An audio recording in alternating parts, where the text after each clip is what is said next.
And I saw that and I was like, wow, like I want to do that. And I think what I realized, honestly, not that long ago, like I didn't actually want to be a lawyer. I wanted to be that guy. I wanted to be that actor on Yeah. TV that was like giving those really cool speeches and like moving people. Welcome to Story and Craft.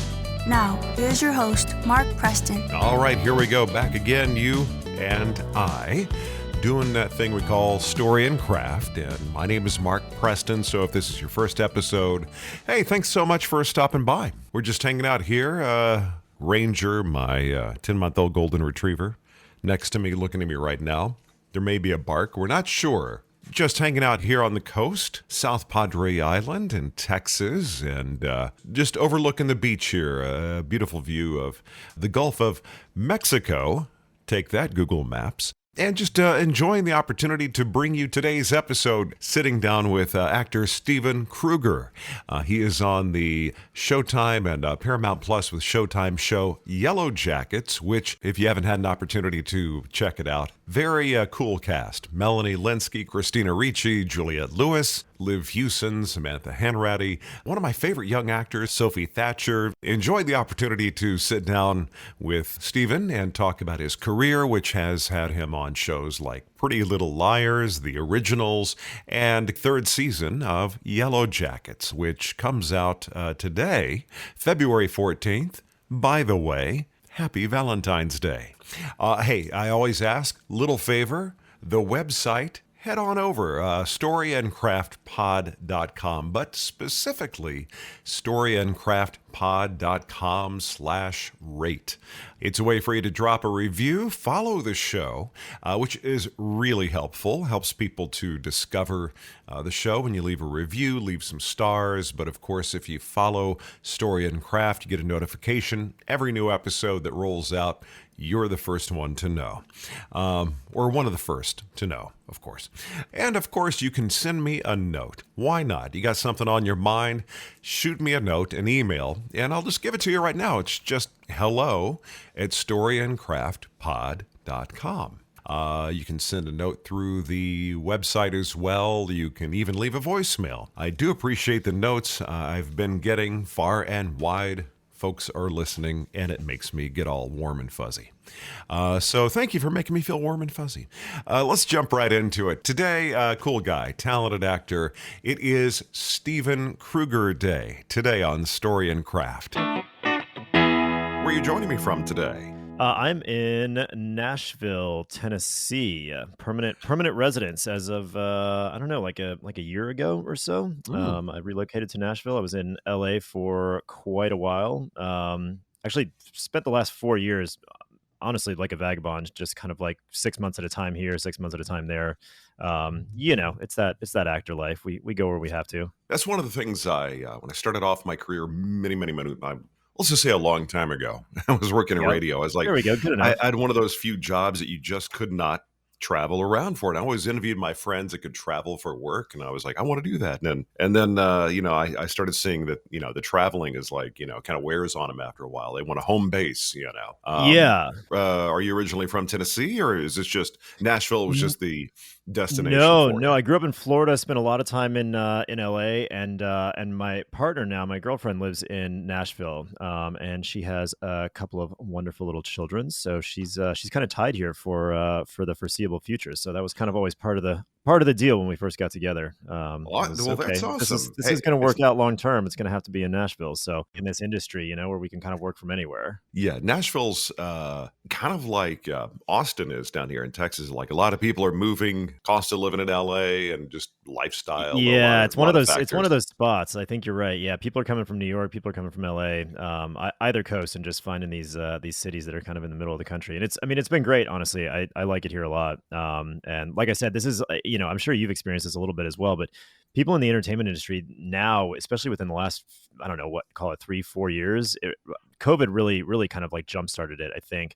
Taped auditions and stuff like that. Yeah, taped auditions, Zoom auditions. I mean, I swear, if you had told me 5 years ago at this point that you could do an audition over Zoom on the internet, I would have thought it was the craziest thing ever. But now, I mean, it's just kind of seamless. It's just the way we operate now. So yeah, it's nice. I think I've talked to more and more people in the industry who are slowly kind of getting out of LA and New York, not because, don't like it. I loved living in LA. I still love it. I still have a lot of friends there. But, at a certain point, it's like, all right, maybe I can go somewhere else. Maybe I can try something different. Plus, Nashville, you got some good food up there. I will say that. So, It's that's incredible. Yeah, it's a great city. I'm still learning the ropes a little bit, but it's been awesome so far.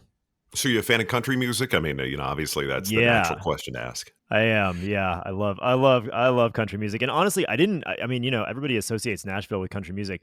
I didn't realize that it's kind of like the music capital in general, not even Yeah, like necessarily just Jack country White's got music. a place there, I think. It seems like everybody does. I mean, the most amazing thing about Nashville, I always say, it's like the musicians here are so talented, and you realize just how hard it is to make it as a musician. You walk through the Mhm. airport here. I don't know if you've ever been, but you walk through the airport, and like the artists that they have playing in like the airport restaurants, that are just with their guitar or with a piano and singing like in an airport restaurant, you would stop and be like, I don't know why this person doesn't have an album. I mean, it's incredible how talented the musicians are that come here. So Yeah. it's a nice reminder that art is art and it can happen anywhere. But when you get a big concentration of artists in one area, it's just like, oh, it's overwhelming. Yeah, my daughter was just up there. She's the country fan of my three kids. She's 19. Oh, there She's you go. actually going to school in Florida, and she went up to yeah, her boyfriend, and they all went up family to do I think the holidays up in Nashville. And I was trying to live vicariously through her, like what kind of food she's had. I'm like, go hit all the home cooking places. Oh yeah.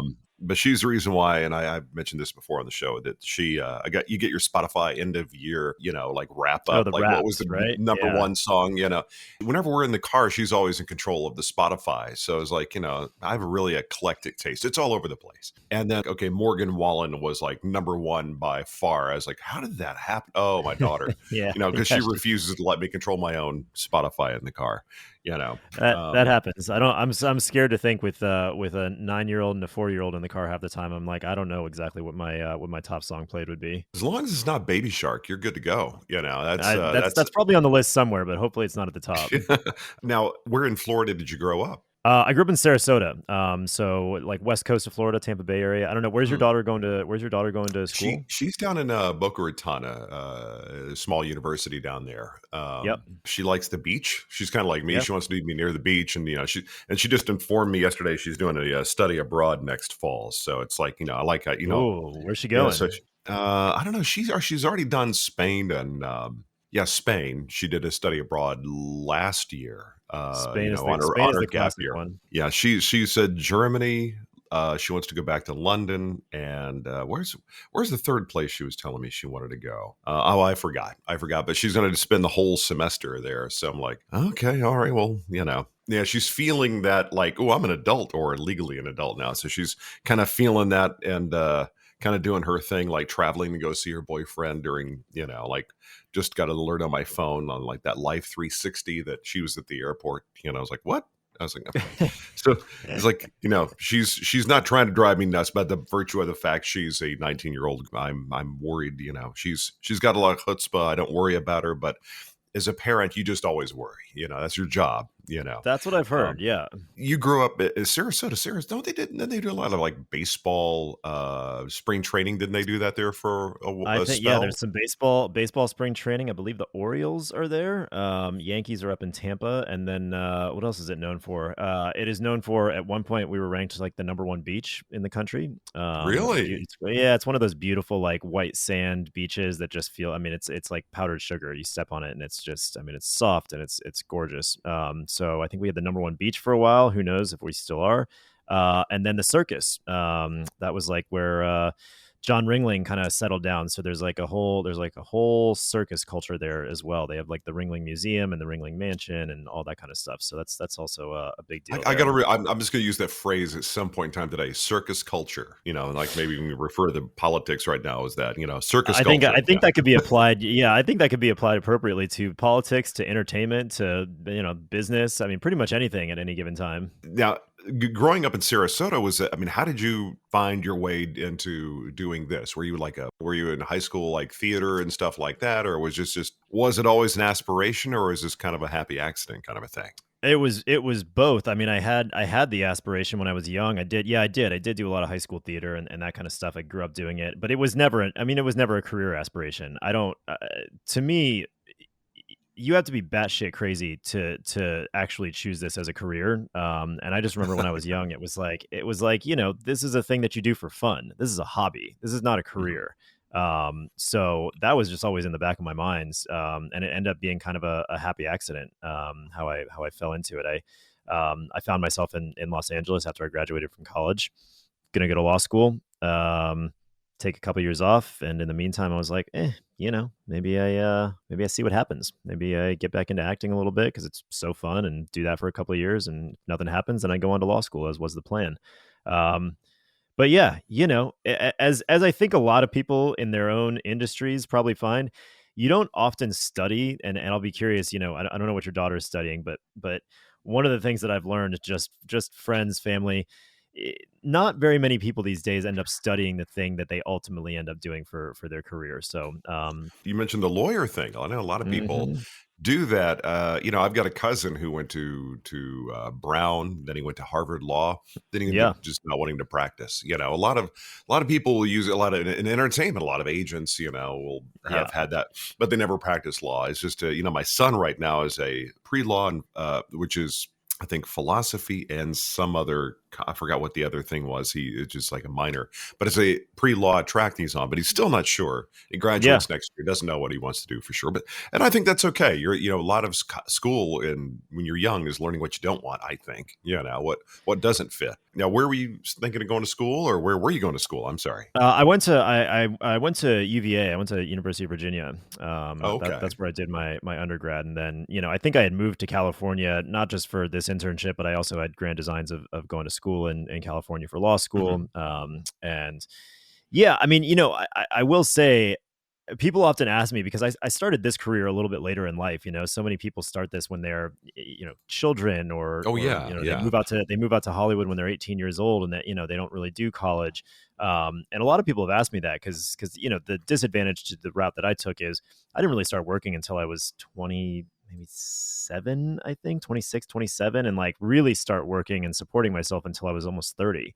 And so I got a late jump on everything, and it's tough oftentimes to kind of compete with the people who've been doing it for so long. I mean, I remember going in, to auditions when I first started, and it was like people were there that had, mile long resumes. And Yeah, here I was yeah. just like, I don't know, I haven't really done anything. And I, probably could be your uncle.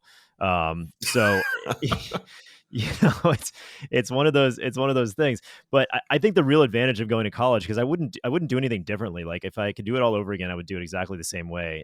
For me anyway, kind of going the higher education path and actually spending 4 years at school and away from home, I just grew up so much, and I'm sure that your daughter's probably experiencing the same thing. You just kind of grow up. You end up being surrounded by people that are from different places around the world, Yeah. people that have different interests, people that are studying different things, different types of personalities, and you just get exposed to so much that I think helps you kind of become an adult. And look, we get out of college when we're 22 years old. You're still a child essentially. The law may not see it that way, but let's be honest. I don't think anybody really is is in a You're position to be still making big feeling life your way decisions. around. Yeah. Yeah, Oh my god. you're still trying to figure it out. You're still making those like little like mistakes that even 10 years later you're going, "Why did I do that? Why did I do that?" Yeah, Yeah. exactly. Yeah, I think for men especially. So yeah, I would do everything exactly the same. I think college is an incredible place to kind of become the person that you're going to be, and learn how to be a grown up, and get exposed to a lot of stuff that you otherwise wouldn't. So I think it's an incredible experience. I loved it. So somebody in your family, were they in law? Was the legal thing kind of like embedded in your mind that way, or was it just an interest for you? No, nobody in my family, at least that I know of, was in law. I'll tell you what it was. Honestly, I think I actually had some epiphanies about this once I became an actor. I think the entire reason I wanted to be a lawyer in the first place is because I loved that show Boston Legal. Uh When I huh. was growing up, it was like James Wasn't Spader that and with and William William Shatner? Shatner. What? Yeah, Yeah, yeah. yeah, and it was like In hindsight, I mean, it's a great show. It's a David E. Kelly show. It was like almost kind of like a spinoff of The Practice back in the day, that like late '90s, kind of early 2000s. Yeah. It was an incredible I'm so show. sorry. I've got a 9-month-old golden retriever who's dying to come down here and hang out with us. So if you Oh, hear a little yeah. bark, Oh that my, was him. he doesn't respect the laws of podcasting, huh? No, no, not no. I've tried to have him down here before, but he like will jump up here and like want to look at the screen. It's the funniest thing. So when you're watching, watching TV, thinking, okay, this it's not like you're an attorney. You got some money, you got a nice car, and you got like interesting things happening every day. Tom Hanks once said he's like, it's like it's doing homework for a living. Yeah. So that's the Yeah. thing that kind of turned me off about the idea. Well, and then you kind of realize that like it's not actually what you saw on TV. Like the actual profession is not really what you saw on TV. You saw this like glorified kind of, representation of it. And the funny thing is, I think what I really liked about what I saw on that show in particular, I don't know if you ever watched it, but like what was so cool about it is James Spader is supposed to be this really brilliant lawyer, and God, that man Hmm. is good. And like every single episode almost ended with him giving some sort of like big long like 4-minute closing arguments in whatever case he was arguing in that particular episode, and just like winning over the jury with this incredible closing speech. And I saw that and I was like, wow, like I want to do that. And I think what I realized, honestly, not that long ago, like maybe a few years ago, was that I didn't actually want to be a lawyer. I wanted to be that guy. I wanted to be that actor on Yeah. TV that was like that was giving those really cool speeches and moving people. So yeah, I think I found my way into the thing I was meant to do anyway. College, I think, is about finding things that you don't want to do as much as you do want to do, but it's also refinement. Like, why is it I want to do this thing? And it sounds like Yeah. you like the theatrical nature of it, not necessarily all the bookwork, Yeah. So you went out to California. So did you just kind of start auditioning? Did you just, or did you, how did you find your way into it? I got into class, honestly. I had a family acquaintance who's a producer and had been a producer for a long time, and he told me, he gave me some advice when I was thinking about jumping into this. And one of the things he told me was, he said, "Did you study this in college? Did you do any acting in college?" I said, "No, it was Mhm. kind of a high school thing." And he said, "Well, one of the things I will tell you is get into class, like start studying, start training, kind of as a professional or pre-professional." Because part of the problem with people just like jumping straight into auditioning, and in hindsight, I will admit this was accurate. Um, Part of the problem with that is that if you're not ready, you can really blow some relationships. Yeah. You can go into those professional rooms and audition for professional casting directors and producers, and if you're not where you need to be, I mean, they will take a big black marker and they will just cross you off of the list. I had a number of casting directors that truly I probably alienated because I was in there before I was really ready, and not until maybe 5 years ago was I even able to see some of those people again. So it's definitely something that lasts. So yeah, I spent a number of years just kind of studying, training, learning from as many different teachers and coaches as I could, until God, I don't even know. I think maybe somebody just like randomly set me up with a manager, and Mhm. and then that led to another manager, and then everything just kind of snowballs. It's hard to tell exactly like what the one cascading moment was. I think everybody in this industry has Well, it's several of definitely those. incremental, and it's so funny what you said about not being ready, and I'm a big fan. I'm tenacious. I want to jump in. I want to do the thing, but I Hmm. coach voiceover. I've been doing that for years and years and years, and one of the hardest things for me to get across from people is like, yeah, I dig the enthusiasm, but the people that you're auditioning for, they have a certain standard that if they don't see it, Hmm. they have a wonderful memory for things that somebody just knocks it out of the park. They also Yeah. have a great memory if you stink up the room. Somewhere in between, maybe you're forgettable. But yeah, that's one of the things that's hard for some folks to understand. That they always want to find that one example. So and so happened into an audition, and now they're famous. It's still something to be said for work. Hammer away at your craft. And enjoy the process. So I you. That's such a good point. I had an acting teacher very early on who used to play this game with us once in a while in class for all the actors that were there, and he said, who name one of your favorite actors, and somebody would name somebody, and he said, okay, what's the first thing you remember them in? And they would say, oh, I remember them in this thing. That's what really turned me on to them, and then I started following their career. And then you go to their IMDb and you look that up, and it's like their career started 10 years before the first thing you remember them in, Yeah. you know? And like honestly, it probably started even several years before they ever had a credit that went on IMDb. So, they were working for God knows how many years before you even knew who they were. And Yeah. that's the case for, I would honestly say, the overwhelming majority of people in this industry, whether you're an actor, whether you're a musician, whether you're a director, a producer, like, you're doing stuff for so long before people ever have any idea who you are. And that's just the nature of the game. It's a slow build. The Ashton Kutchers who are kind of discovered overnight and just blow up. That doesn't happen all that often. Great when it does, Mhm. awesome for them, but just is not a very common story. The arc of somebody's experience is going to be, certainly it's different person to person. That's like you got to ride your own wave. You know what I mean? It's got to be Oh your yeah. thing. And the other, the other thing I noticed more lately, I'm noticing that. And I don't know if it's because it's streamers and people producing projects. But you can go to IMDb and you can look at some folks, and they have maybe had 2, 3 projects that they've completed that are in the can that just never got released, for Yeah. whatever reason, and that's like however many months of their life they put into this thing all excited. Now, oh, that just doesn't come out. I'm like, well, that sucks. I think that's what happened with, was it something Warner Brothers did that with Oh, they they've done just it with a decide, ton. They've yeah, done where they've they done it just with so decided, much. yeah, Don't so get me you started on started, that. I'll keep you here all day long, Mark, if you get me started on that track about the current intersection of business and art and entertainment that we seem to be experiencing in our industry. That is a deep rabbit hole, my friend. yeah, without a doubt. But it's, I still always am the eternal optimist when I say talent like the cream rises to the top. People are always going to want to be entertained. They love stories, all the way back to, painting cave walls, cavemen, Yeah. people love stories, so it's always going to be there. That's what I tell myself, and I'm going to believe it. I So, agree with you. Yeah, um, I don't think yeah, it's certainly we're not going anywhere. Yeah, this is something that people are always gonna want. So, yeah, absolutely. it's just who the patrons are, if you will, may change from moment to moment. Yeah. Who's Yeah. doing the financing. Who's doing the Now, financing and the medium? kind of real quick, going back to your folks, like what did they do as you're growing up? My dad was actually an airline pilot.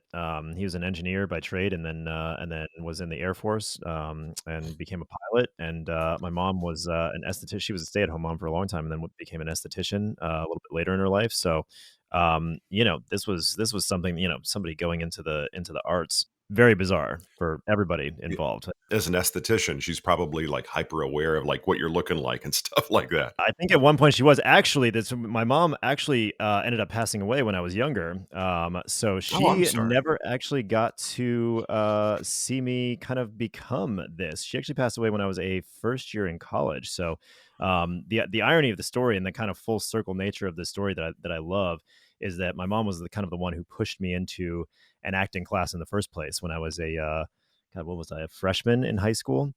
And she Mhm. said, "Oh, man, I think you'd really like, you've got one extra class that you have to fill. I think you'd really like this." And I didn't really Mhm. wanna do it because what 14-year-old wants to go take an acting class in high school? But sure enough, I followed her lead and did it and came home after one day and said, "Actually, this is kinda cool. I think I like it." So, um, yeah, I think she would love this. In the meantime, her sister, my aunt, has kinda become like a surrogate parent, my aunt and Well, uncle. that's awesome. That's So awesome. Yeah. yeah, so they kind of see me through her eyes a little bit, and yeah, there's always people, and I think every artist probably experiences this. There's always people in your family who you tell them you're going to go do this as a career, and they say that's amazing, wow, so cool, have fun. I can't wait to see how it turns out. And there's always the people that go, well, what's the backup plan? And, Yeah. Yeah. you get a little bit of both. I've heard so many times that if you don't have a backup plan, you just can't really see yourself doing anything else. That Hmm. probably means you're doing the right thing chasing this Yeah. thing. That's Yep. that's kind of what I've picked up. Hey, it's Mark Preston, and I would like to tell you a little bit about one of our sponsors, X Chair. Whether you're working from home or in the office, if you have a job or a task that has you sitting for a long period of time, this is the chair for you. Very comfortable, very customizable. They'll make it pretty much any way you want it. The look, the feel, the fabrics, everything. Plus, this is the kind of chair you can adjust to make it fit you just right. No matter your body type, it's spot on. I love my X Chair. It has the Elemax cooling, heating, and massage technology. It is going to make your lower back feel so very good. Got to throw a little bit of love to X Chair. It's the chair I'm sitting in every time I talk to a guest. So I've had a lot of time to have my tush in this chair, and the tush, the back, everybody's happy. Just go to storyandcraftpod.com/chair. Once again, X-Chair, check it out, storyandcraftpod.com/chair. Love my X-Chair. Your back will thank you. So, your dad is an airline pilot, so you got a chance to do that whole, got me growing up in Dallas, had so many friends who either had folks who worked for American or Southwest. Yeah, They got to go Southwest, yeah. jump on a plane anytime and go anywhere. I'm like, how cool Yeah. would that be? Mhm. Did you get a chance to enjoy that little fringe benefit? Yeah, for sure. It was a different world back then. I mean, I don't know if you remember. I think 9/11 was kind of the inflection point, obviously, for a lot of things for the Yeah, airline yeah. industry. But yeah, I mean, I remember when I was a kid, it was a whole thing, and they had, they split it into revenue and non-revenue. Mhm. And so, if you were flying, with your parent who was an employee or something like that, you were always non-revenue. And with my dad's airline, it was a smaller airline. They've long been absorbed by a bigger airline, but part of it was we had to dress up. We had to wear somewhat fancy, like kind of nice dressy clothes on the plane. So I always grew up, dressing up to go on airplanes. So it Yep, took yep. took me a while as an adult to, and it's funny. I think the older generation, like my parents' generation, they always talk about how, when you used to go on an airplane, it was a little bit more of a formal affair, versus now we're getting on in sweatpants and whatever. Um, but yeah, I always remember that, and there was always like, would a seat open up, because it was, we weren't guaranteed a seat if you Mhm. were flying non-rev, and so, it was going to the airport, and this was the time when you could go past security even if you didn't necessarily have a seat on the plane, and so yeah, you would go and wait and see, okay, yep, we got two seats open, and here we go. Me and my brother would hop on the plane, and I actually got to experience my being on a plane that my dad was flying a couple times, which was which Well, was that's also cool. very cool. Yeah. So you said your brother is you have just one brother or one sibling Yep, or one younger brother, just a year and a half younger than me, so we're pretty close in age. But yeah, the whole family really is still down in Florida. So the other nice part about being in Nashville is I get to go see them a little bit more than Yeah, when I was because yeah, yeah, your West proximity, Coast. you can shoot down there pretty quick as opposed to, Super easy. Yeah. crossing the country. Yeah, Yep. Southwest Airlines. There you go. that was yeah, they're changing things up, man. There was a guy named Herb Kelleher who used to, started it, ran No, it, founder and of Southwest Airlines. yeah, he had the great idea, you don't have assigned seats. Now they're going to assigned seats and all I've heard that that. special recipe that I think made Southwest really cool back in the day. They've been moving away from that for a while. And, I mean, living in Texas, it's sort of like our little commuter airline. We can get Hmm. always took Southwest. Now I don't always take Southwest anymore when I fly. Now, when I had kids, I did more road trips than anything. So going back when you're in LA, you're doing your thing and you're auditioning, what kind of was like the first thing that you could remember that you did that was kind of the big kickoff? Like you're like, okay, I'm in it now. Now I'm at the level. Now I'm doing the thing. What was that Yeah, first yeah. I mean, project you can remember? I mean, I remember them all. That's for sure. I think that's one thing that, at least for me anyway. I mean, I remember every single job that I had, because each one of them was impactful, and I think every time, when I was younger that I got a job, it was like, really, me, like, okay, great. I don't know if that's a common experience, but I don't know. I would get the call, and I was like, oh, great, okay, cool. Let's see what happens now. I think I remember there were a couple inflection points. One was that show Pretty Little Liars back in the day. When that came out, I had just a few episode arc at the very beginning of the show. And I think because of the fact that it was the very beginning of the show, like the first episode through like the third episode or something, Mhm. I got kind of like swept up in all of the hype that came along with that, because it was a popular book series, and I didn't know what it was, honestly. And then once I was there, it was kind of like, oh, okay, this is a big deal. And of course, those people all went on to be incredibly successful. And that show did really well. But that was a big inflection point where I was like, oh, okay, I'm like part of something now. It's like a little bit of a bigger role, and this is cool. And then once I got into that CW world, honestly, Yeah. I kind of moved into that CW world, and got a job on The Originals, which was a spinoff of that very popular show, The Vampire Diaries. Oh And yeah. Yeah. Yeah. yeah, and I ended up being there for, I was supposed to be there for like 3 or 4 episodes for the role that I had booked, and it ended up being 5 seasons. And that was kind of the first time that I really started to work regularly in the industry and started to be able to support myself with nothing but acting. And that was when I felt like, okay, I think I can really do this for, for a living. I think I can make enough money to do this as a career and support myself and have a family and all that kind of stuff. And then from there, it's just like, okay, well, what level are we going to end up at? And ideally, you just kind of like keep gradually going up the ladder, as much Yeah. as you can Well, that's throughout got your to be a career. good feeling though. Like that first time you're like, I'm paying a bill doing this thing, which is kind of a cool, you know, I kind of a remember, cool deal. yeah. Yeah. Yeah, I remember, like, like, quitting my side job essentially because and rather than waiting tables or bartending or anything like that, I ended up getting a job teaching, the LSAT for people that wanted to go to law school because I had taken it, and Mhm. I worked for a test prep company, and that way I could kinda, like, set my own hours a little bit. Yeah. Yeah. I could kinda work when I wanted to, and so that was actually really conducive to being able to audition and study and go to class and all that stuff when I was starting out. And I remember when I quit that job and I was like, I don't think I have to do this anymore. And of course, you're always like, Yeah. am I gonna have to go back at some point? But luckily, here we are. I have not had to go back to a side job, so that's encouraging, I suppose. I was going to ask you what your side job was. You're not getting that kind of fatigue that you get like being on your feet, waiting tables, having, Yeah, well, it's yeah, crazy. that's, Look, I mean, I have all the respect in the world for I mean, look, so many people in the entertainment industry start off in the service industry, right? oh, They're yeah. waiting tables, they're bartending, they're doing whatever. Part of the problem, part of why that's so hard is like that's a hard life. I mean, Mhm. people bartend and wait tables as a full career because you're working almost every night of the week and you're working from whatever it is, 5 p.m. until God knows when, sometimes 2 or 3 in the morning.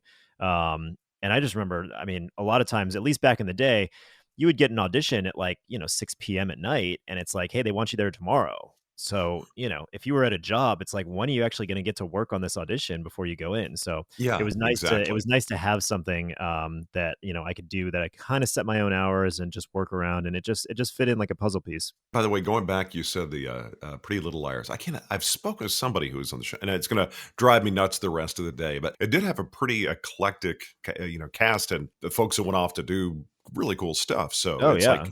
talk about film and doing the TV thing. Do you have a preference? I mean, as far as workflow and kind of how you like to, um, what works best for you? Do you have a preference at all, or is it just kind of whatever work comes your way? I feel like I've obviously done more television in my career, and so I think I've just gotten used to it. There's a lot of stuff that I love about television, and I think that's probably my preference at this point, especially now that we're in this age of television. That like every season of a television show is basically just like it's like 8 or 10 different movies. It's like a Mhm. series of movies in one. I mean the production quality on television shows these days and the stories that they're telling via television is just it's incredible. So yeah, I love the rhythm of TV. I love the idea that we can go and shoot a season for 5 or 6 months, and then we get some time to go work on other things, which could be a film, which Yeah, could be well, a play, which seasons could are be so much anything. shorter now. I mean, I just watched something the other day. It was the on Netflix. It was I think the Recruit, I think is what it's called. And I just watched Yeah. the season, just rolled it. I think they only had 6 episodes. Nothing. I mean, there's nothing wrong with that, but it's just like growing up You know and what? I'm like gonna go the other way. There is something wrong with that. I hate it. I hate it. Oh my god, I can't stand it. 6 episodes of a TV show, and then we don't get to see it again for what? yeah, A well, year and a half, 2 Well, years? I'm gonna agree with you. Some things maybe could be told in a shorter span, but I'm kind of like want something I can kind of take a bite out of and stick with for a while. What's the average now? 10 to like 13 episodes roughly is kind of the average. It seems like It roughly. seems like things are averaging out to kinda 10 or 12. I really think I mean, look, I think that there's a place for both. There's obviously still a place for the kind of long-running serialized show like your NCISs and your CSIs and all that kinda stuff that are still doing 22, 24 episodes a season, that run the traditional, television year essentially, right? Like, start in September, finale in May, take the summer off, and then come back in the fall. Um, I hope that never goes away, truly, because just as somebody who's been in the industry for a long time, seeing how many lives those types of shows support, how many jobs are created from those types of shows, that's incredible. And I kind of hope that we at least maintain the level that we're at with those types of like 20 plus episode a season shows. Maybe even we get back to that a little bit. Um, and then we find a nice balance, like I think it would be nice if the standard, even for these kind of like premium quote unquote, streaming shows, is somewhere more in like the 14 to 16 episode range. I'm gonna agree with you on that. But I look at people like pretty much everything that Taylor Sheridan is putting out. I was Mhm. watching like the Landman, or Landman, Yeah, and yeah, I just started that. Yeah, I think I watched the first half of the first episode. I will say it was kind of funny his relationship with his daughter that kind of got fleshed out in the first one, or the first and second episode. I think is Mhm. just hilarious if you got a teenage daughter, or maybe for you, you can look forward to that. But Yeah, it is, you look at that guy, he's like the only writer. I'm like, how does this right. guy write multiple shows, multiple episodes, multiple shows? Yeah, I can kind of forgive that guy for not cranking out a ton of shows, but Oh, sure, but the, yeah. but the thing is, it's like, yeah, you're right. Like the 14, moving in that direction would, and I kind of like where you can't binge it. I don't like it, but I do like it because it kind of that's that anticipation. Like when I'm a little older than you, but I'm being a kid, you had to look forward to it. It comes out this time on this Yeah. day. You can't pause it. You got restroom breaks or during commercials. You got Yep. it's event television. I miss that era, I really do. I mean, that's kinda what I grew up on, and I think in a weird way, I almost can kind of feel people starting to clamor for that again, just Mhm. because, like I said, you these shows that they're making now, they're incredible, and I think that we're lucky to have this level of entertainment when it comes to the TV world. But the idea of watching, 10 episodes and then having to wait multiple years to see the next 10 episodes, to me, I mean, that's crazy. And so I think if we, and there's always going to be shows that kind of fall into that, category, which is great. But I think if we can find a way to kind of get to that middle ground. The other thing is, it just from like a practical economic standpoint, the careers that people are able to have were so much more robust back then, especially when it comes to people like, crew people, post-production people. Working on 10 episodes for, once every 2 years or so is really not enough to sustain them. And so, Right, I was right. just actually working with some of the post-production people of my show Yellowjackets, and they're finishing up, post-production on this season of the show, and they're all like scrambling now to try to go find other jobs, other gigs before, we start shooting the next season. And so it's a really tough way for kind of below the line, artists in this industry to live and to piece a career together. And even for actors, and directors who are generally, paid a little bit more. What ends up happening is you get in between seasons of television shows, and other television shows don't really want to hire you. They don't want to take the risk of your show that you're kind of obligated to calling you back and saying, "Oh, okay, great, we're going to start shooting," and then they lose you all of a sudden. So even though Right. in theory, you've got some time off in between seasons, oftentimes it can be tough to like get on another show. A lot of times you go do movies, you go do plays, things like that. So it's just like a little bit more of a bumpy ride when it comes to a career, and I think that's why a lot of people in the entertainment industry in general have been struggling the past few years, among other things, of course, with strikes and pandemics and all of that. But this model that Yeah. we're in Well, now, yeah, it's a good yeah, point. When you like it used to be on a more traditional shooting schedule. You'd have your TV season, then your favorite TV folk would go and do a movie or maybe two when right, between, and then they'd come back but yeah, there's not really a pilot season the way there used to be. Everything seems to be more year no, round in some way. Plus, also yeah, somebody was explaining to me. It's going back a year or two. I had a guest on who I was chatting with. Just that they brought up the issue of sometimes you're on something, they're kind of got you on hold, so they may or may not, and you're kind of playing chess, trying to figure out. Well, I want to work. you yeah. know, as far as Yellow Jackets, how did that come along to you? Was that something that just one of those things you auditioned for? Did somebody reach out and say, "Hey, we want you to read for this thing"? Both, yeah, yeah. It was an audition that came through, but luckily it came through from the creators of Yellowjackets, Ashley Lyle and Bart Nickerson. They are two writers that I had worked with previously on the originals, and I became good friends with them through the course of that experience. Worked really well with them. I loved the way that they wrote. I was actually I just had dinner with Ashley a couple weeks ago when I was in LA, and um, reminiscing about how mad I was when they left that show. They're a couple, and they basically were two writers, kind of taking one writer slot, and so they left after the third season of the originals, and I remember just being pissed.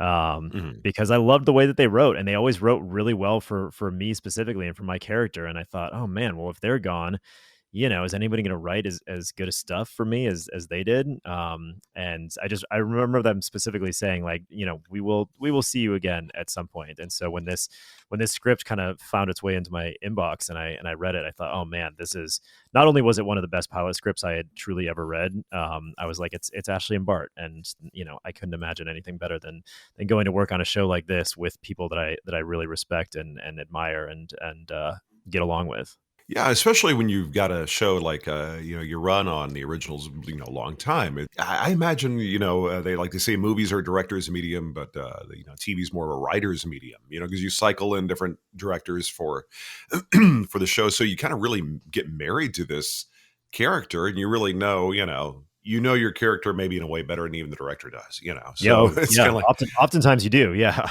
Yellowjackets. That's something that, it's kind of like we were discussing, like the other show is it's got a pretty deep cast in it. You have to pardon me. I've only seen a little bit of one of them, and this is my like it's been on my list long enough. I'm like, Yeah. I'm going to go full bore into this. But you have the younger, and if I'm not mistaken, you have younger and older versions. Am I Mhm. kind of Yeah. of the same character? I was curious, by the way, where do they shoot this show? We shoot in, Vancouver, up in Canada. Okay, Yeah. where people haven't seen it yet. Kind of where do you factor into the overall story arc? Yeah, it's a show basically about a high school girls soccer team that ends up crashing. Their plane crashes in the mountains somewhere in Canada, and Mhm. they are kind of stranded out there for about a year and a half. So it kind of becomes well, it's like a little bit of a mashup of Lost and Lord of the Flies. You've got these teenage high school girls that are highly competitive athletes, and they are forced to kind of survive in the wilderness for about a year and a half, and then the story flashes forward to present day, so about 25 years later, when the few of them that actually survived are all grown up and still kind of harboring quite a few secrets from that time out there in their wilderness, and dealing with the fallout and the repercussions of that. I exist in the 1990s storyline when they were teenagers and they crashed. I'm their soccer coach. So it's me and one other young man and a bunch of girls out there in the wilderness. Yeah. So you can imagine how that goes. Like you look at like Juliette Lewis and Melanie Linsky, and Yeah, Melanie some of Linsky, the Christina older Ricci. versions. Yeah. Yeah, you look at it like this is a really great cast. Does it operate like more like in flashbacks, kind of like going back and kind of going back and forth? Is that kind of the way they Kind of, typically except that tell the except it's story? really it's really 50-50. So it's hard to you can't really say whether like the main story is the present day story or Oh, whether it's okay. the 1990s story. It kind of goes back and forth between both. It's a little bit like was it This Is Us, where it kind of like flashes between different Oh, I timelines, gotcha. different eras of the same characters. So it's basically that, and it kind of every episode kind of splits 50-50. And you get a really good opportunity to see, okay, these women as grown-ups now, as adults in their 40s, they got a lot of trauma, and they behave in very odd ways sometimes, and then you kind of see what happened to them while they were out in the wilderness, and you start putting it together like, okay, Okay. that's why they're like this. So it's really unique storytelling. The concept in and of itself is incredibly novel, I think, and I think that's why it's drawn a lot of attention. I think that's why people really enjoy it. It's unlike anything else that's out there. And yeah, I mean, we've had a great time making it. I think that, knock on wood, people are hopeful that this season that's about to come out is going to be our best season. So we'll see. Is this on Paramount Plus? Because I thought I saw a Netflix note on this. So Netflix has the first season of the show on Netflix. So you're able to watch the Okay. first season Okay. on Netflix, and then season 2 is on Paramount Plus, and then season 3, which we're about to jump into, also Paramount Plus. Paramount Plus with Showtime. It's like the little Showtime kind of add-on, because we initially started as a Showtime show, and then with kind of like See, all that's this what I thought. Yeah. consolidation in the industry, yeah, now we're under the Paramount Plus umbrella. They got a lot of, like I said, the Taylor Sheridan thing. I find Oh myself, yeah. watching that probably more than some others. Just so now you got me. I've got to go get the Showtime add on to my Paramount Plus, because this is there's now 3 shows I want to watch that are on that, and y'all are one of them. So, Yeah, there you go. but Start with the first season on Netflix. It'll give you a real good taste. I bet your daughter would like it too. it's rare that I find a show that she'll watch with me. My oldest, who's 21, she'll and my son, we always find stuff. And my youngest is she's in her telephone a lot. She's in that Yeah, there phase, you go. she's like she was on the beach with me and the dog the other day walking, and she's looking at her phone like, okay, I'm gonna have to pipe up here. You're on the beach. Why are you looking at your phone? Let's, enjoy what's around you. Uh-huh. Um, Good luck with that. so so, yeah, what is next? Do you have something that you got in the can or something you're working on, film, TV wise? The Yeah, next the thing, if you thing will. yeah, the thing that I'm working on that I've kind of been working on since we wrapped shooting in October, right? Yeah, we wrapped in October and I immediately started I have had grand designs to also add directing to my resume. So for the very first time, I directed and produced a short film that we shot in December. So I basically started prepping and got into pre-production as soon as we wrapped in October, and then Mhm. shot it in December. And I'm now deep into the post-production process on the short film. So that is it has been a harder process than I ever imagined. I did not think it was going to consume this much of my bandwidth and my time in general. So Yeah. that is kind of like my entire life right now. And once I finish that, hopefully by like the end of this month, probably by end of February or so, then I can kind of shift my focus back into acting and start looking for a new job to do in the interim. Yeah, it's funny. Every time I talk with a director or producer, I always say that, yeah, acting is its own challenge, its craft, its thing you do, but it's kind of easy in that you show up, you do your thing, you get to go home. Where the director, you're married to it and all through pre-production, actually production, and a year or whatever after edits and all, it's like you're really married to this for the long haul. Whereas actors, Yeah. I'm not saying it's easy, but it's not as heavy of impact, I guess you could say, as It's much less time having, intensive. Yeah, yeah, yeah. acting in general is much less time intensive. I mean, yeah, you'll have long days on set while you're actually shooting, but then, you show up when you're ready to start shooting and you leave as soon as you're done shooting, and everybody else is like on it from, 2 months before to 5 months afterwards. And I will say going through this process as a director and producer, even on this little film, um, it has been such an eye opener as far as just what the process entails, how much work it is, how much creativity and artistry goes into, especially in the post production process. And it's been like going to film school, honestly, and just Well, it getting seems like exposed to all the you different really are things. just involved in making a ton of decisions. That's what it seems like to me. It's like there's so many choices that need to be made, and you're the one, the buck stops with you.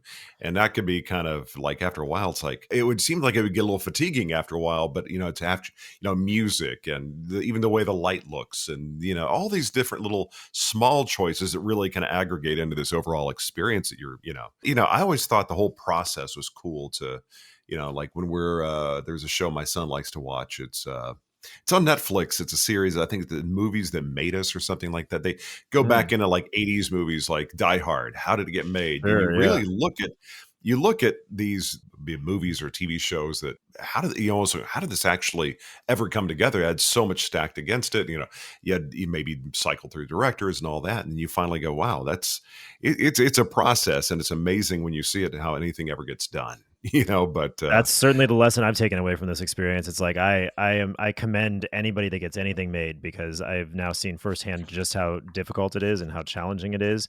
And you make an interesting point about the decision fatigue and just how many decisions you're kind of at the helm of when you're directing something or executive producing it as well in this case. And part of the problem is it's not just making the decisions; it's making decisions about things that you have no knowledge about whatsoever. So it's also partly about educating myself mhm. when it comes to things like music and sound and coloring and lighting and all this stuff, so that I'm not just like saying, "Oh yeah, I want that," without actually having any idea what I'm talking about. So that process of kind of learning at least a minimal baseline level of knowledge when it comes to all these different things that go into the process of filmmaking, that part is really exhausting. Well, I'm excited to see the release of the short film. Do you have a name for it yet, or are you still kind of hammering away at that? I do, yeah. No, the film is called Leaving the Light. And yeah, TBD on exactly what we're gonna do with it when it's finished. I imagine that we will start with festival circuits and start looking at some film festivals, and then hopefully going to pass it around to some people in the industry and see if I can try to get another job directing at some point. That was kind of the impetus for this in the first place. So.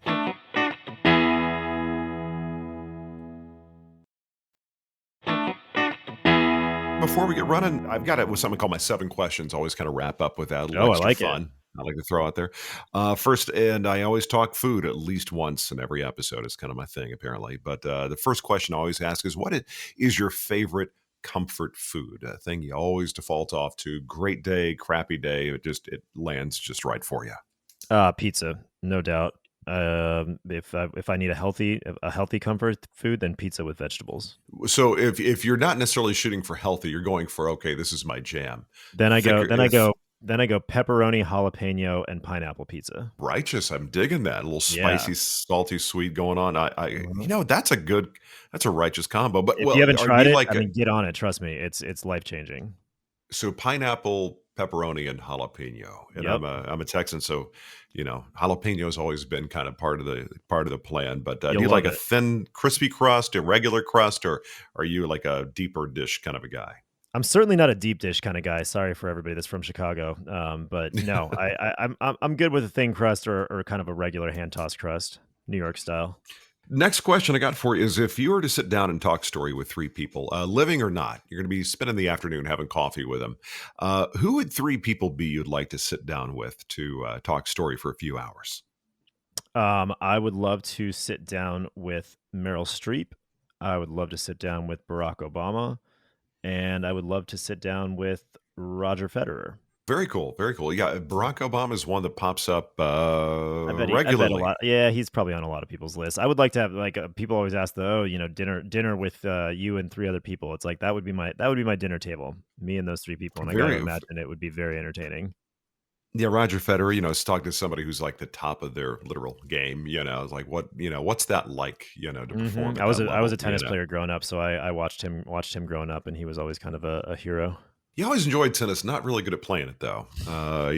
Yeah, I remember being a senior in high school. I was playing with my girlfriend who was on the tennis team, and I had this little issue with my knee that kept me from playing football after my first year. And then there's nothing like having your knee go out and falling on a tennis court when you're playing with, it's Oof. not the most macho thing. So, No, certainly not. but I was not the best at it, but I enjoyed playing just for fun. Now, if you were to go back in time, a little memory of who your first celebrity crush was as a kid, who would that be? Ooh, man. I think as far back as I can remember when I was old enough to have crushes, I think we'd have to go with Kelly Kapowski from Saved by the Bell. I was a big Tiffany Yeah, Amber Thiessen fan in Saved by the Bell, which I think was kind of my generation's thing, that show. yeah, yep. That was God, Zach Morris. I'm forgetting the actor's name, and I'm drawing a Oh yeah, blank. Mark Paul Gosselaar. But yeah, I always remember Saved by the Bell when I'm watching him in the current stuff he's doing. The stuff over the last few years. Like, there was a Mhm. show my daughter liked called Pitch, where he played a catcher for the Padres or something. I Yeah, was like, yeah. with the beard, I'm like, well, that's Zach Morris, man. Yeah. I know. He's um, having a great little later in life renaissance. He's been doing a lot of really cool stuff. now, the next question I got for you: if you're going to be living on an exotic island somewhere you really want to be, um, it's beautiful. You're gonna be there for a year though, but there's no streaming. There's no way to watch or TV, music, anything. So you're gonna bring one DVD for a movie you can watch over and over again, and a CD of something you can listen to over and over again. And I do allow box sets, so that's out there. What would that DVD and CD be for you? Oh man. Okay. Let's go with I think the CD would be maybe just like the Keith Urban collection. Kind of gives like the full range of country music. There's some happy stuff, there's some sad stuff. There's, that covers the full emotional spectrum, I think. Mr. Oh Urban, yeah. fantastic. He lives here in Nashville as well. I'm still waiting to run into him. Um and So he then actually moved. He actually moved up to from Australia to Nashville. Yeah, Yeah, I didn't know that. he and Nicole Kidman. I mean, I don't know how, I don't know if they're here 12 months out of the year, but yeah, they are Nashville residents. Lots of people run into them from time to time, so I'm still waiting for my moment.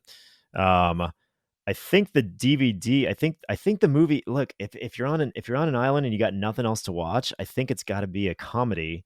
Yeah, As much as I love a drama, but I would probably have to go with Wedding Crashers. That was kind of like I was in college when Wedding Crashers came out, and it's still modern enough that it holds up. Every time I see it, I still laugh. But it also just has a lot of nostalgia. I can remember watching that with my college friends when it first came out. So that seems like a good one. Vince Vaughn, that guy is just, Hmm. I always wonder how much is he really improvising and how much is this actually dialogue that people just say riff, go for it. I'm sure they do. Now, the next question I got for you, if you were to, from the time you get up to the time you go to sleep, the component parts for you of a perfect day, those things that, if all these things happen, it's been a rock star day for me. What would that be?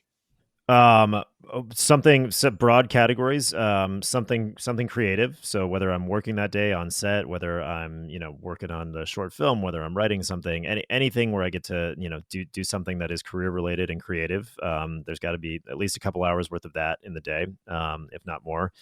Some sort of physical exercise. I try to mix it up, on a daily basis, but my God, the days that I actually find a way to exercise versus the ones I don't, it is remarkable how much better I feel just physically, Really? Okay. psychologically. I mean, yeah. So that's got to be in there.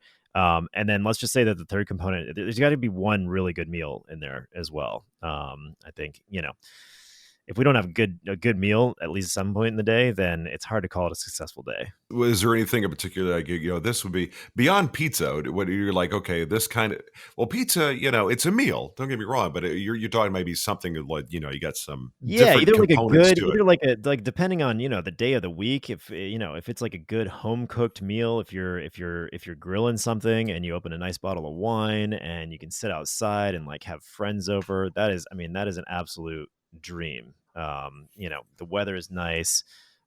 You end up being outside and hanging out for hours and you finish the night and there's been 10, 15 people there and you got two cases of wine that everyone's gone through. And I mean, that's a great night. And the Instagram pictures start getting more and more creative. It's like, Yeah. wait, Yeah, that we exactly. did what last night? Okay, Uh-huh.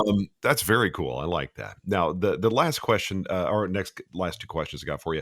If you weren't doing this for a living, where do you think you'd find joy as far as vocation goes? If this was not an option for you, what would you be doing?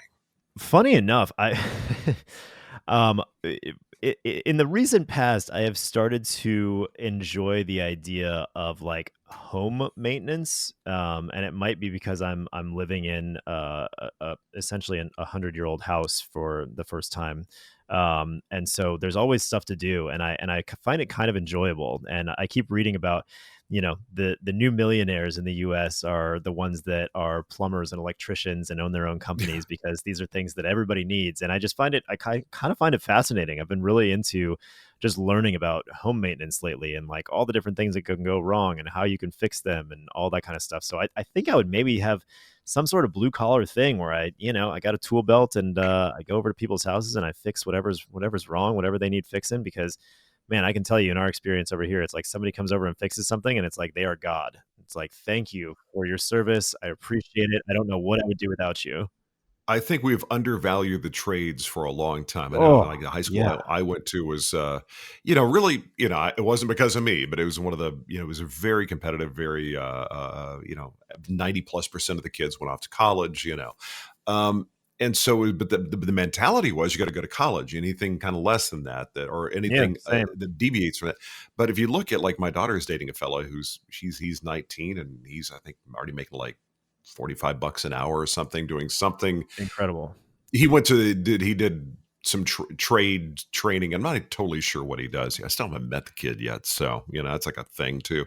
But I digress. But no, but I think the trades because you always need plumbers, you always need electricians, you always need people to do stuff with their hands, and you come out without any debt like college and stuff Yeah, like that. So yeah. it's It's fascinating work too. well, the last question I got for you, if you were to jump into a DeLorean, you're heading back in time, few minutes with 16-year-old Steven. What's a piece of advice you're going to offer yourself, either to make that moment a little bit easier for you or to put yourself on a trajectory that'd be maybe be a little bit different? What advice would you offer yourself at 16? Um, I think the thing that I would probably tell myself is nothing matters until you're like 30, 35 years old. Like truly nothing matters. And I remember, I mean, in that same vein that you were just talking about, where it's like I grew up with the expectation that you go to college and then you get a job. And I went to school with a lot of people who immediately after college were taking high level jobs at, big banking firms and consultant firms and making, $100,000-$200,000 a year. And here I am in LA and, just trying to like piece my life together and start this career that I don't even know if I should be doing. And I think Americans in particular have this predisposition for putting so much pressure on ourselves at a very young age. Yeah. And then you get a little bit older and you realize like nothing I actually did mattered all that much in my 20s, and really kind of even into your early 30s. And like people find their careers and find their purpose and find their families, well into their 30s. And so Oh, I think it's a matter of exploring. You take your yeah, teens, definitely your 20s. You're yeah, finding yourself, and I think that makes you better for whatever work you're doing, whatever relationship you're in. You're just I agree. more fully formed, you know. Yeah, I agree. Enjoy it. There's it's not the be all end all of what your life is going to be. Based on what you're doing then. So explore, grow, enjoy, live your life, and everything's going to be just fine. Yeah, it's kind of like me at my age. I'm like kind of like, well, you develop this, fuck it attitude towards Right. things. It's like you start realizing what just doesn't matter, and Yeah. oftentimes opinions of others fall into that category. Well, man, thank you so much for spending some time with me today. I know it's a Friday, so you're probably looking down the barrel of a weekend. But my friend, best of luck to you, man. I really enjoyed sitting down and looking forward to hopefully catching up down the line. All right. That sounds great. Thanks so much, Mark. We'll talk to you soon. All right, there you go. Stephen Krueger. Enjoyed the opportunity to sit down with him. Enjoy the conversation. The new season of Yellowjackets, Showtime, Paramount Plus with Showtime. Check it out. It is out today, February 14th. And by the way, happy Valentine's Day to you if you are listening today. My Valentine, my little pooch here, my 10-month-old, underneath my legs as we speak. He is my Valentine. So we'll take a nice walk on the beach, and I'm sure some treat will be involved. Uh-oh, I said the T word. That perked his ears up. Okay, so hey, I'm going to get on out of here. But before I do, I want to remind you, head on over to storyandcraftpod.com/rate. Once again, storyandcraftpod.com/rate. Great way for you to leave a review for the show. Drop some stars in there as well. Follow the show. You can do that with whatever podcast app you like to use. Follow Story and Craft. That way, new episodes roll out, you get notified. As I always say, thank you so much. I really do appreciate you making what I got going on here part of whatever you've got going on. Going to be back. Another great episode in just a few days. Looking forward to checking back in with you. Go have yourself a great weekend or rest of your evening or day, whatever you got going on.